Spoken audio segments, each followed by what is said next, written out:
अस्सलाम वालेकुम। तो इस वीडियो में हम करेंगे क्वालिटी असेसमेंट।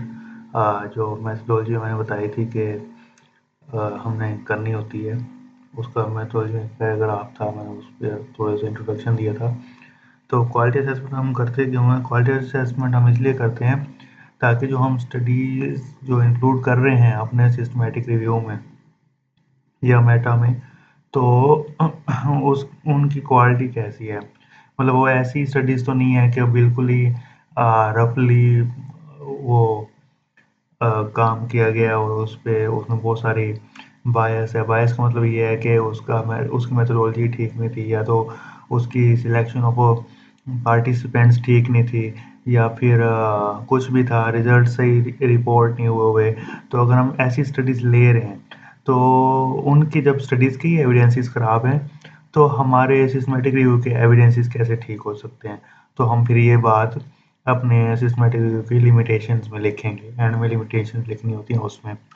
तो क्वालिटी असेसमेंट हर जो स्टडी टाइप है उसके लिहाज से होती है। मैंने बताया था कि रेंडमाइज कंट्रोल ट्रायल्स के लिए हम रोब 2 टूल यूज़ करते हैं, वो मैं आपको दिखा देता हूँ। हम ना कैटेगरी वाइज चलते हैं। पहले मैं आपको रेंडमाइज कंट्रोल ट्रायल बताता हूँ।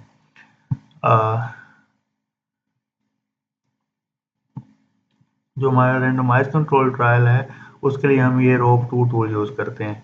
और ये करना कैसे है? इसमें ये है कि जो वेबसाइट है उसका नाम है रोपीस। ये ऑनलाइन ही आपने कर लेना, मतलब वेबसाइट पे ही कर लेना डायरेक्ट। रोपीस टूल पे हम जाते हैं। रोपीस टूल ये वेबसाइट है, और इस पर हम रोपीस टूल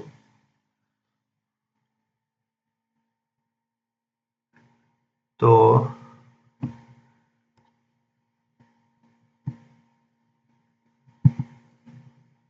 हमने ये खोल लिया। देन हम इधर आते हैं ना, इधर आते हैं तो इसने ना हमें डाटा सेट बताए हुए हैं। ये जो इसका रोब 2 टूल है ना, रोब 2 ये हमारी आरसीडीज के लिए होता है। बाकी डिफरेंट होस्टरीज के लिए वो मैं बात बताऊंगा। अभी ये है, तो हम अपलोड डाटा पे जाते हैं। अपलोड डाटा पे जाके हम ये पहला अपना जो रोब 2 टूल है, ये होता है आरसीडीज के लिए, ये सिलेक्ट करते हैं। देन हम इधर आते हैं ब्राउज पे, और अपना जो डाटा है ना वो सिलेक्ट करते होते हैं। ठीक है, तो जो डाटा हमने लिखना है वो कैसे लिखना है? वो ऐसे है कि इस तरह हमने डाटा लिखना है, D1 D2 D3 ये D5 तक, और ओवरऑल, और देन हम इधर ऑथर्स के नेम। तो अब इधर हमने 3 वर्ड लिखने होते हैं, लो, some concern and high risk. तो अब ये हम कैसे लिखेंगे कि लो है, सम कंसर्न है, या हाई रिस्क है?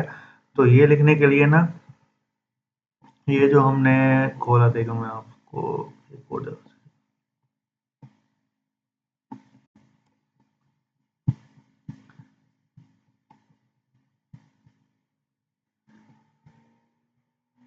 यहाँ जो ये D1 D2 D3 D4 D5 है, ये लिखा हुआ है ना, तो इसके आगे ना उसकी लिखा हुआ है कि D1 क्या में हम क्या असेस कर रहे हैं, D2 में हम क्या असेस कर रहे हैं, D3 में हम क्या असेस कर रहे हैं। तो D1 में हम रेंडमाइजेशन प्रोसेस को देख रहे हैं कि उसने रेंडमाइज सही किया अपने पार्टिसिपेंट्स को कि नहीं।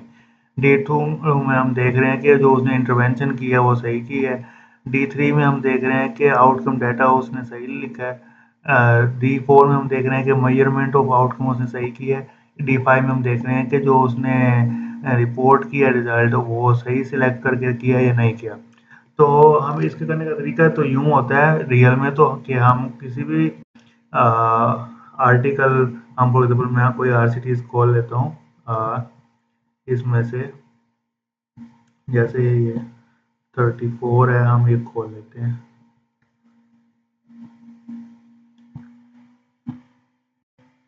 34 हम, तो इसका ये है कि हम पूरी आरसीटी वैसे अभी हमने पढ़ी होगी क्योंकि हम उसे इंक्लूड कर रहे हैं, तो हम पूरी आरसीटी पढ़ें जैसे पूरी है।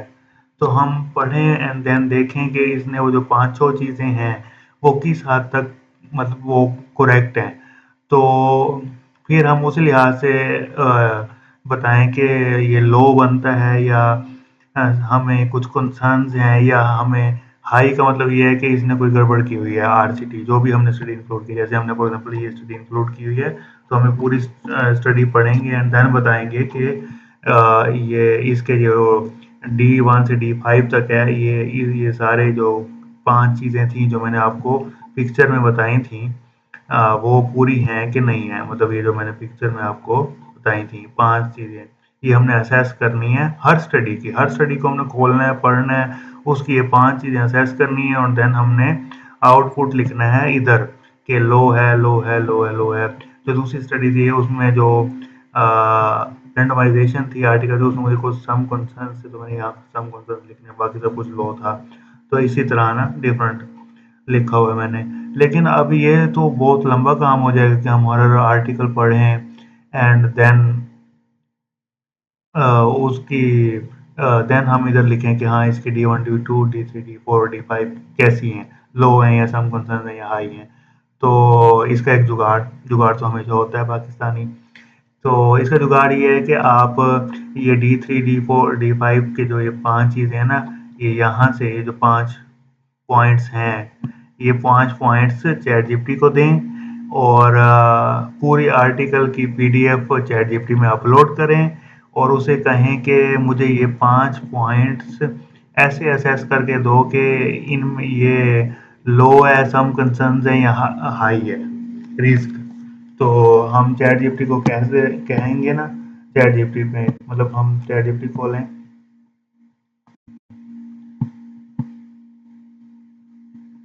चैट जीपीटी खोल के हम इधर अपनी पीडीएफ डालें और हम उसे कहें कि ये जो 5 पॉइंट्स है ना हमें ये D1 D2 ये डी इसी तरह ही हम पूरे डाल दें और उसे कहें कि ये हमें असेस करके दो इस पूरे पीडीएफ वाले आर्टिकल में से कि ये लो रिस्क है सम कंसर्न्स हैं हमें या हाई रिस्क है इसकी क्वालिटी इवन आप उसे बता भी दोगे कि ना हमें ये रोक टू टूल क्लिक करके दो तो चैट जीपीटी को समझ आ जाएगी ठीक है तो यहाँ हम अपनी पीडीएफ अपलोड करके ना तो कर सकते हैं ठीक है अब मैं कर नहीं रहा लेकिन आपको समझ आ गई होगी इस तरह हम सारे आर्टिकल्स की जो जो आरसीटीज हैं वो कर लेंगे चैट जीपीटी से असेस करवा लेंगे और इधर हम पुट कर देंगे जो भी चैट जीपीटी के रिजल्ट्स आएंगे ना वो हम पुट कर देंगे यहाँ हम पुट कर देंगे साथ आथर के नेम पुट कर देंगे ठीक है हम ये पुट कर दिया देन हम इधर आएंगे रोबिस टूल पे कहाँ गया हमारा रोबिस टूल इधर आएंगे यहाँ जो हमने किया हुआ था डॉक्यूमेंट्स मेरा था ये बुक 1 तो ये मैं ओपन करूँगा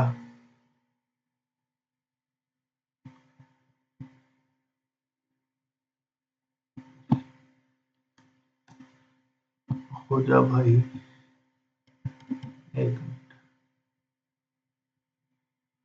ये थोड़ी वेबसाइट इतनी नेट बिल्कुल ठीक हो तो सही चलती है और नहीं चलती तो हम अपलोड डाटा में आएंगे चलेगा चलो बाकी आपको वो बताता हूँ इसको हम बाद में देखते हैं कि ये कैसे यूज़ करनी है ये हम जस्ट यहाँ वहाँ डाटा अपलोड कर देंगे और देन हम क्या होता है वो वाली फाइल अपलोड करके ना जो कहेंगे जनरेट प्लॉट तो ये प्लॉट जनरेट कर देगा तो बस इतना ही करना है वो हम बाद में बताता हूँ देन हमारी और स्टडीज़ होती हैं जैसे कैश वो है कोहोर्ट स्टडीज़ हैं दूसरे नंबर पे हम जो मोस्टली ले रहे होते हैं तो कोहोर्ट स्टडीज़ और जो वो हैं क्रॉस सेक्शनल स्टडीज़ हैं और ऑब्जर्वेशनल स्टडीज़ हैं हर किसी के लिए ना अलग अलग टूल है जैसे कोहोर्ट स्टडीज़ हैं उनके लिए मोस्टली हम यूज़ करते हैं न्यू कैसल टॉवर स्केल तो न्यू कैसल टॉवर स्केल की ये टेबल है ये टेबल तो मुश्किल ही आपको मिले एज अ वर्ड फाइल में ये ना आपको मिलेगा आ, आप जाए न्यू कैलकुलेटर स्केल मिले तो आप इसको आपका ना इसको प्लेट वो मिल जाएगा फॉर्मेट न्यू कैलकुलेटर स्केल हम लिखते हैं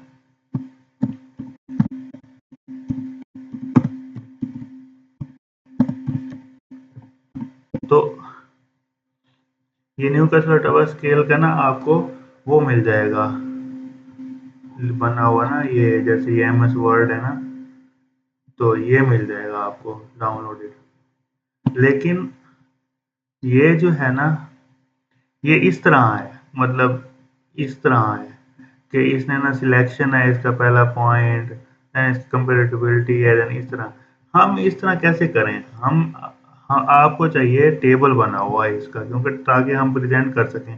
तो टेबल बना हुआ आपको कहाँ से मिलेगा? आप ना न्यू कसोटो स्केल लिख के ना इमेजेस में चले जाएं, तो किसी न किसी ने ना ये टेबल बनाया ही होगा, जैसे इसने बनाया हुआ है।